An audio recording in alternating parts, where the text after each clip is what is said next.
Sikat lang.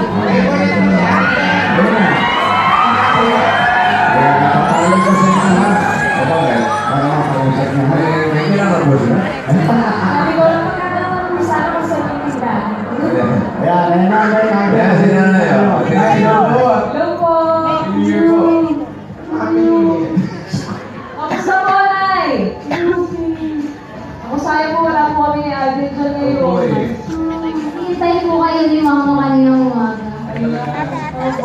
Bisita na lang po kayo dito sa studio, Nay, kapag may oras po kayo. Hanggang Biyernes, puno na po yung Broadway. Kaya, naka,